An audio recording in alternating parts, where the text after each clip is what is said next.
ప్రభు నామనకు గంత కలుగును గాక. సామెతల గ్రంథం 25 అధ్యాయం 4వ వాక్యము. వెండిలోని మస్టు తీసివేసిన ఎడల పుటం వేయబడి పాత్ర ఒకటి సిద్ధపరచును. దేవుడు ఇక్కడ మాట్లాడినటువంటి మాటలు మనం గమనిస్తే, ప్రియమైనటువంటి దేవునులారా, కీర్తనలు 12:6లో మనం గమనించినప్పుడు అవి మట్టి మూసలో 7 మారులు కరిగి ఊదిన వెండి ఎంత పవిత్రమో అని మనం చూస్తున్నాం. అంటే అంత పవిత్రమైనటువంటి వెండి అంతగా పవిత్రపరచాలి అని చూస్తున్నాం. ఈ వెండి దేనికి సాదృశ్యం అంటే మానవునికి సాదృశ్యము. దానిని యెహోవా మాటలు అంత పవిత్రంగా కడిగి శుద్ధీకరించినటువంటి వారే యెహోవా మాటలను ప్రకటించడానికి పనికి వస్తారని గమనిస్తున్నాం. 2 తిమోతి 2:20 వాక్యంలో మనం చూస్తే, గొప్ప ఇంట్లో వెండి పాత్రలు బంగారు పాత్రలు మాత్రమే కాక కర్రవియు మట్టివియు కూడా ఉండును. వాటిలో కొన్ని ఘనహీనతకును కొన్ని ఘనతకును వాడబడును. అయితే ఎవడైనను వీటిలో చేరక తన్ను తాను పవిత్రపరచుకొనిన వాడైన ఎడల వాడు పరిశుద్ధపరచబడి యజమానుడు వాడు కొనుటకు అర్హమైన ప్రతి సత్కార్యములను సిద్ధపరచబడి ఘనత నిమిత్తమైన పాత్రగా ఉండును అని చెప్తున్నారు. ఉదాహరణకు మనం చూసినప్పుడు పరిశుద్ధులైనటువంటి పౌలు దేవుని పనికి ఉపయోగించబడి అందరికంటే కూడా ఎక్కువ ఉపయోగించబడినట్లుగా మనం చూస్తున్నాం. మనం గమనించినప్పుడు అనేకమైనటువంటి కఠిన శ్రమలు ఆయన అనుభవించాడు, పొందుకున్నాడు. కఠిన శ్రమలో నుంచి వచ్చినటువంటి వాడు, ఒకప్పుడు దేవునికి వ్యతిరేకంగా జీవించబడిన వాడు.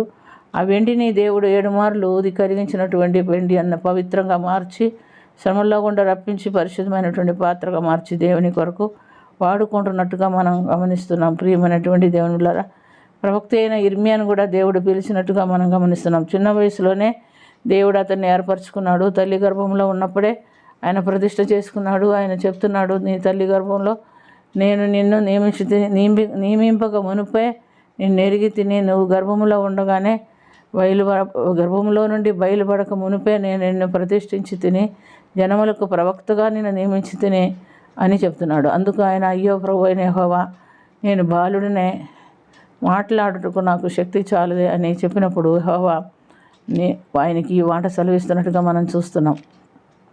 నేను బాలుడని అనవద్దు, నేను పంపిన వారి యొద్దకు నువ్వు పోవలెను, నీకు ఆజ్ఞాపించు సంగతులన్నీ చెప్పవలెను, వారికి భయపడకము, నిన్ను విడిపించుటకు నేను నీకు తోడై ఉండిదెను అని చెప్తున్నట్లుగా మనం చూస్తున్నాం. కాబట్టి ప్రియమైనటువంటి దేవునులారా, ఇర్మియా జీవితంలో అనేకమైన సమస్యలు ఎదురైనప్పటికీ కూడా, అనేకమైన చోట ఆయన చెరసాలలో బంధించబడినప్పటికీ కూడా దేవుడు ఆయన్ని విడిపించినట్టుగా మనం చూస్తున్నాం. దేవుడు ఆయన తాకి ఆ నోరు ముట్టి ఆయన ఏమన్నాడంటే, ఇదిగో నేను నీ నోట నా మాటలు ఉంచి ఉన్నాను, పెళ్ళగించుటకును వెరగొట్టుటకును కట్టుటకును నాటును నశింప చేయుటకును పడదోయుటకును నేను ఈ దినము జనముల మీద నిన్ను ప్రవక్తగా రాజ్యముల మీదను నియమించి ఉన్నాను. ఇందుని బట్టి ఇర్మియాను మనం చూసినప్పుడు ఇర్మియా 32 అధ్యాయంలో ఆయన్ని చెరసాలలో వేస్తున్నట్టుగా మనం చూస్తున్నాం. అంటే రాజులకు అనుకూలమైన ప్రవచనం రాలేదని కోపంతో ఆయన 32 అధ్యాయంలో చెరసాలలో వేస్తున్నాడు. 37 అధ్యాయంలో మనం చూసినప్పుడు మరలా ఆయనకి విచారణ చేసినప్పుడు వారికి అనుకూలమైన ప్రవచనం రాలేదని అతన్ని బంధించి బందీగృహశాలలో వేస్తున్నట్టుగా చూస్తున్నాం. లేఖికుడైనటువంటి యోనాతాన్ ఇంట్లో ఆయన్ని వేసినట్టుగా చూస్తున్నాం. ఆ తర్వాత మరలా ఆయన 37 అధ్యాయం 21 వాక్యంలో బందీగృహశాలలో నుండి విడిపించి మరలా చెరసాల్లో ఉంచుకుని రాజకుమారుడు మల్కియా గోతులోనికి 38 అధ్యాయంలో ఆయన్ని మరలా రాజకుమారుడైన మల్కియా గోతులో బురదలో దించినట్లుగా మనం చూస్తున్నాం. అక్కడి నుంచి కూడా మరలా విడిపించి అక్కడి నుంచి బయటికి తీసుకొచ్చి చెరసాల్లో ఉంచబడి రాజ్యము కల్దీల చేతికి పట్టబడే వరకు కూడా ఆయన చెరసాల్లోనే ఉంటున్నాడు. కానీ అతను ఆ చెరసాల్లో ఉంచబడలేదు. మరి కల్దీల రాజు అయినటువంటి నెబుకద్నెజరు ఆయన్ని విడిపిస్తున్నట్టుగా మనం చూస్తున్నాం. మరి ప్రియమైనటువంటి దేవుని బిడ్డలారా, మరి ఇశ్రాయేలీలు ఆయన్ని విడిపించలేకపోయినప్పటికీ ఆ ఇశ్రాయేలీని పట్టుకున్నటువంటి రాజు అయినటువంటి నెబుకద్నెజరు ప్రవక్తను విడిపించి, నీకు ఇష్టమైన చోటను ఉండవచ్చు, మాతో కూడా వచ్చుటకు నీకు ఇష్టమైతే మాతో కూడా రమ్ము, లేదా నీకు ఇష్టమైన చోటను ఉండవచ్చు అని ఆయనకి అనుమతి ఇచ్చి ఆయనకి బెత్యము జీతం ఇచ్చి పంపిస్తున్నట్లుగా మనం చూస్తున్నాం. కాబట్టి ఇది దేవుని యొక్క వాక్కు. నిన్ను విడిపించుటకు నేను నీకు తోడుగా ఉంటానని సెలవిచ్చిన దేవుడు ఎటువంటి పరిస్థితుల్లో ఆయన ఉన్నప్పటికీ, మరణావస్థలో ఉన్నప్పటికీ ఆయన్ని మరణాన్ని అప్పగించకుండా విడిపించాడు. కాబట్టి ప్రియమైనటువంటి దేవునిలారా, మనం కూడా ఎన్నో సమస్యలు, శ్రమలు, కష్టాలు ఎదుర్కొంటూ ఉన్నారు. దేవుడు ఒక వాక్కు మనకిస్తే మనం ఎంతో సంతోషంతో, ఎంతో విశ్వాసంతో, ఎంతో నమ్మకంతో దాన్ని పట్టుకొని మనం జీవిస్తాము. అలాంటి ఆత్మీయ అనుభవాలే మనకు కావాల్సి ఉన్నది. కాబట్టి మనం ఎవరమైనా దేవుని నమ్మి ఆయన ఎందుకు విశ్వాసం ఉంచినప్పుడు ఆయనకు మనకు మాట ఇస్తాడు. ఆ మాట ప్రకారంగా మనం తప్పించుకున్నట్టుకు, విడిపించుటకు దేవుడు మనకు తోడుగా ఉంటాడు.